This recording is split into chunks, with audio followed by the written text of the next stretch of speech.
हमने worker meeting बहुत देखी है, पर लोगों का, साथियों का एक परिवार की तरह, जैसे मोदी जी कहते हैं कि मेरा 140 करोड़ की जनता परिवार है, वैसे ही सिरसा और जहाँ जहाँ हमने इलेक्शन लड़ा और जो 9 की 9 सीटें हैं सिरसा की एमपी कॉन्स्टिट्यूंसी, प्यार आज देख लिया एक छोटे से बुलावे पर। मेरे पास 50 फ़ोन तो आए कि भाई साहब बारिश आ रही है, कणक वो कर रहे हैं, आ नहीं पाए, लेट हो गए, कोई नहीं, मैं क्या चिंता ना करो, थोड़ा आशीर्वाद है, बहुत बढ़िया। तो मतलब लोगों का इतना प्यार, और आपने देखा कि सारे वर्कर आके और सब ने एकजुट में एक आवाज़ में कि हरियाणा लोकहित पार्टी का एक ही नारा है कि जन जन का सम्मान करेंगे, लोकहित में काम करेंगे। उस जन जन के सम्मान को और लोकहित के काम के नारे को अगर आप देखें तो प्रधानमंत्री जी नरेंद्र मोदी जी का और हरियाणा लोकहित पार्टी का एक ही काम है कि धर्म को साथ लेकर राजनीति करना, धर्म के साथ राजनीति करना। धर्म के साथ राजनीति करने वाले व्यक्ति कभी भी कोई भी ऐसा काम, कोई भी जनता के साथ, कोई भी उसकी सोच कभी गलत नहीं हो सकती। और उसी सोच का परिणाम है कि हम आज एनडीए का हिस्सा है हरियाणा लोकहित पार्टी। आज हरियाणा के अंदर पहले 2 पार्टी थी, आज अगर कोई पार्टी एनडीए में है तो वो हरियाणा लोकहित पार्टी है। तो मैं आज सभी वर्करों को एक संदेश दिया कि बाबा सरसाईनाथ की नगरी से हम कमल का फूल खिलाकर मोदी जी की झोली में डालें, ताकि जो उनका एक नारा है एनडीए का 400 पार, वो पूरा हो। और हरियाणा के अंदर वैसे भी एनडीए में होने के नाते हमारा फ़र्ज़ है और कि आज इस देश का जो गौरव, मान, सम्मान जो पूरी दुनिया में फैला है, और आज पूरी दुनिया में हिंदुस्तान का डंका जो ज़मीन से लेके चांद तक जो तिरंगा फहराया है उन्होंने और जो फहर रहा है, उसके लिए हम सब आभारी हैं उनके। और ऐसे प्रधानमंत्री जी को हमें सिरसा की धर्म नगरी से एक बहुत ज़्यादा मार्जिन से सीट देनी चाहिए जिता कर। उसी का एक संदेश दिया। तो सभी लोगों ने एकजुट हाथ खड़े करके कहा कि हम हर कीमत पर जो आपने बोला है वो काम करके दिखाएंगे। जी। अशोक तंवर के लिए आगे किस तरह प्रचार करेंगे आप? गांव-गांव जाएंगे? बिल्कुल जाएंगे भाई साहब, गांव-गांव जाएंगे, घर घर जाएंगे। ये इलेक्शन देखो अपना काम है कि किसी के लिए या तो हम कहते नहीं और करते हैं, तो फिर किसी के लिए भी मैंने कहा कि भैया महाराजा अग्रसेन की संतान है, सूर्यवंशी हैं, एक बार जवान दे दी तो कहते हैं प्राण जाए पर वचन न जाए। उसी के साथ ही हम सरकार के साथ भी हैं कि अनकंडीशनली सपोर्ट क्या है। मेरे को कहा खट्टर साहब ने, मैंने कहा मेरी सपोर्ट ये है कि मैंने आपसे काम कहा था, काम तेरा गोपाल कौन सा नहीं हुआ, मैं कहा हर काम आप कर रहे हैं, हो रहा है और मैं आपके साथ हूँ। तो हम उसी बात पे हैं। जी। खट्टे मीठे अनुभव में मिठास आई है या खट्टे मीठे अनुभव हर जगह, हर परिवार में होते हैं और होने चाहिए, ठीक है ना, क्योंकि उसके बिना अगर खट्टे का स्वाद नहीं पता होगा तो मीठे का स्वाद आपको पता ही नहीं होगा। मेरी तो ये सोच है, और बाकी पता नहीं आप क्या सोचते हो। किसानों का भी बहुत विरोध है, किसानों का भी बहुत विरोध है। देखो किसानों का विरोध नहीं है सैनी साहब, मैंने बड़ा नज़दीक से गोविंद के इलेक्शन में देखा, क्योंकि गोविंद के इलेक्शनों में जितना विरोध था, आप सभी साथी मुझे बताएं ईमानदारी से, आज उतना विरोध है जो गोविंद के इलेक्शन के टाइम एलनाबाद था? है उतना? आज नहीं है ना, उतना नहीं है ना। तो जब उस टाइम जो विरोध था वो भी क्या था, ये जो और पार्टियां हैं किसानों को बदनाम कर रही हैं। किसान कभी भी नहीं चाहता कि सरकार के या किसी भी काम के अंदर वो अड़चन डाले या कुछ करें। अपनी बात हर इंसान को हक है रखने का, किसान को भी है, मैं किसान के साथ हूँ, वो भी अपनी बात रख सकते हैं, सरकार से कह सकते हैं। तो किसानों की आड़ में उनका नाजायज़ फ़ायदा कुछ पार्ट किसानों के लिए जितना ही सरकार ने की है, मुझे नहीं लगता कि ऐसी सोच किसी और सरकार की रही हो कभी, नीचे से लेके केंद्र तक, हरियाणा से लेके मोदी जी तक। जी। किसानों को कोई आमंत्रण दिया जाए? हमेशा आमंत्रण दिया है। आज भी किसानों को कोई बात रखनी है, कोई भी बात कहनी है, अगर मान लो केंद्र में खट्टर साहब को, तो मैं तैयार बैठा हूँ। मेरे को बोलें आगे कि अभी चलो चलता हूँ, ये बैठे अशोक जी, बातचीत करने के लिए कभी कोई मनाही नहीं है, सब बातचीत करने के लिए तैयार हैं। हरियाणा के किसानों के बारे में, फसलों के बारे में जो रेट हैं, मुझे नहीं लगता, कुछ चीज़ों के तो ऐसे रेट हैं जो पूरे हिंदुस्तान से ज़्यादा है। बीजेपी का रेट रहेगा? देखो मेरी पार्टी है हरियाणा लोकहित पार्टी, जो एनडीए का एक हिस्सा है। हिस्से के अंदर जब आप किसी के पार्टनर हैं तो पार्टनर का मतलब क्या होता है? 2009 से पहले एक अलग राजनीति करता था, ऐसी राजनीति जो देखो वो आपसे नहीं छुपी हुई है, जो हरियाणा में भी मशहूर थी और यहाँ भी थी और हर जगह थी, क्योंकि वो एक लूट खसोट की और हर आदमी को परेशानी की राजनीति थी। उससे निजात दिलाने में हरियाणा लोकहित पार्टी ने बहुत काम किया है और लोगों ने साथ दिया, इसीलिए कि हमें उस लूट खसोट की राजनीति से छुटकारा मिले।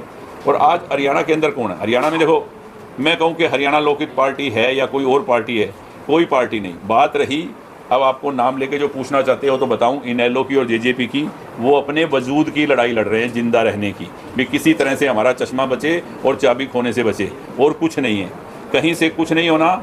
10 की 10 सीटों से जमानतें जब्त होंगी, आपके सामने होएगा जो मैं बोल रहा हूँ वही हाल। वो सिर्फ अपना निशान बचाने के लिए, अपना वजूद बचाने के लिए लोगों को गुमराह कर रहे हैं, और उनके पास कुछ नहीं है। ये बात बिल्कुल इस इलेक्शन में उनके साथ खड़ी है। गोपाल जी, कांग्रेस जीती हैं और क्या हुआ? अभी बैठा था जो खजांची परिवार, बताया ना आपको, 20 बार उनके घर खाना खाया है बहन शैलजा जी ने। जब प्रेम सुखदास जी और ये राजू जो खुद बैठा था, बोला भाई साहब हम दिल्ली गए, हमें पहचाना ही नहीं उसने, बात क्या फ़ायदा। ऐसे मैं 50 आदमियों को जानता हूँ, भागीरथ गुप्ता जी सामने ही हैं, अभी बाहर ही खड़े होंगे, वो मेरे घर लेके भी आए थे उसको। और चौधरी दलवीर सिंह जी के साथ इनका ऐसा संबंध रहा है जिसका कोई हिसाब नहीं। कुछ नहीं है, कोई भी आए, लोगों ने मन बनाया हुआ है कि देश के लिए, धर्म के लिए, सनातन धर्म को जिंदा रखने के लिए और अपने देश के गौरव के लिए भारतीय जनता पार्टी को, नरेंद्र मोदी जी के हाथों को मजबूत करने के लिए कमल का फूल खिलाना है बाबा सरसाईनाथ की नगरी से, जो कि आप सबके सपोर्ट से होगा। और मेरी विनती है आप सब साथियों को भी कि आप पूरी सहयोग और सपोर्ट करें अपने देश धर्म को जिंदा रखने के लिए, बचाने के लिए। और देखो, ड्यूटी किसी की भी लग सकती है, उस कमल के फूल को किसी के भी हाथ में दे दिया, हमें कमल के फूल का बटन यहाँ से दबाना है और कमल का फूल मोदी जी की झोली में जाके गिरे, वो काम करना है। मंत्री जी हमेशा किसान, मजदूर, गरीब, कर्मचारी हो, छोटे से छोटा, जब माताओं बहनों के शौचालय के बारे में सोच सकते हैं, उनको शौचालय बना करके दे सकते हैं। देश को दुनिया की तीसरी बड़ी आर्थिक महाशक्ति बनाने के लिए उनका वचन है। देश को 2047 तक विकसित भारत बनाने का जब उनका संकल्प है, तो सबकी वो सुन रहे हैं। और अगर आप देखेंगे किसानों के खातों में पैसे, तो अभी एक दो साथियों ने चर्चा भी करी थी इस बात की कि किसानों के खातों में केवल, अगर हम सिरसा पार्लियामेंट की बात करें, तो 4 से 5 हज़ार करोड़ रुपए की राशि वो फसल बीमा की, वो मुआवजे के रूप में, वो किसान सम्मान निधि के रूप में वो किसानों के खाते में डाली है। पुराने समय में क्या होता था मुझे बताने की आवश्यकता नहीं है। तो कोई भी किसान संगठन अगर सरकार के साथ वार्ता करता, पीछे भी वार्ता हुई, अब क्योंकि चुनाव का माहौल आ गया था तो उसके बाद क्या रहा वो ऊपर वाले जो पार्टी का नेतृत्व है वो जानता है, जो मीटिंग के लिए बुलाया था, या कि फिर किसान संगठनों को पता है। लेकिन मैं इतना कह सकता हूँ कि नरेंद्र मोदी जी के अलावा और भारतीय जनता पार्टी के अलावा कोई ना किसान का भला कर सकता है, ना गरीब का भला कर सकता है, ना उद्योग जगत को आगे बढ़ा सकता है, और ना हमारे 140 करोड़ लोगों का उद्धार कर सकता है। तो इसलिए सब लोग पूरी मजबूती से किसी उसमें ना आए। हम तो बात करने के लिए तैयार हैं। मैं तो किसान जो नेता हैं, मैं गांव में गया, एक दो जगह बहुत सीनियर लीडर हैं जो 20-30 लोगों की कमेटी में भी वो हैं, मैंने उनसे ऐसे ही बात की। वो भी हमारे भाई हैं, हमारे समय में वो भी अपने अपने तरीके से इलाके का नेतृत्व करते रहे। कल भी मेरे को साथियों ने रोका, मैं रोक करके हमारे नुया वाली उधर उसके रास्ते में खड़े थे कुछ किसान बंधु, मैंने उनसे भी बात करी। तो कई बार मैं इतना ही कह सकता हूँ कि चीज़ों को तोड़ मरोड़ करके गलत तरीके से वो कुछ लोग पेश करते हैं। वैसे किसान बंधु हों, पूरा हरियाणा हो, पूरा देश है, आज 400 पार अगर होंगी तो हर क्षेत्र, हर धर्म, हर जाति, पूरा देश चाहेगा तभी तो होंगी। और देश ने 2 बार जनादेश दिया है। आज एक तरफ नरेंद्र मोदी जी के नेतृत्व में भारतीय जनता पार्टी 400 पार के लिए लगी हुई है, देश को बनाने का संकल्प लेकर के लगी है। उसमें एनडीए में लोकहित पार्टी जैसी पार्टियां हैं, इसके कार्य हो रहे हैं। दूसरी तरफ जो पूरा इंडिया अलायंस है, जिनको बार बार मौका दिया, जो कर नहीं पाए, आज वो केवल मोदी विरोध के चलते आज हाशिए पे पहुंच गए। और खुद एनडीए जो इंडिया अलायंस है, उसके खुद घटक दलों ने कहा, ममता बनर्जी ने खुद कहा कि ये 40 भी पार नहीं कर पाएंगे। तो मैं समझता हूँ कि देश पूरी मजबूती से आने वाले समय में, आज बाबा साहब की जयंती भी है, बाबा साहब की जयंती पे मैं सबको शुभकामनाएं देता हूँ। और इतना ही कहूँगा कि बाबा साहब हों, चाहे हमारे महापुरुष हों, चाहे वो नरसिम्हा राव जी हों, चाहे वो हमारे चौधरी चरण सिंह जी हों, भारत रत्न जिस तरीके से अभी दिया है, तो ये दिखाता है कि भारतीय जनता पार्टी सर्वांगीण विकास के लिए बिना किसी भेदभाव के लिए काम करती है और करती रहेगी। सब लोग ही मेरे हो गए अब तो इसलिए सब लोग मिलकर के निश्चित तौर पर लंबे समय से ये परिवार समाज सेवा में, धर्मार्थ के, चरितार्थ के काम में लगा रहा है। और पिछले 15 वर्षों में ये दूसरी बार विधायक बने हैं, आगे फिर और मजबूत हों, इसी तरीके से और सेवा करें।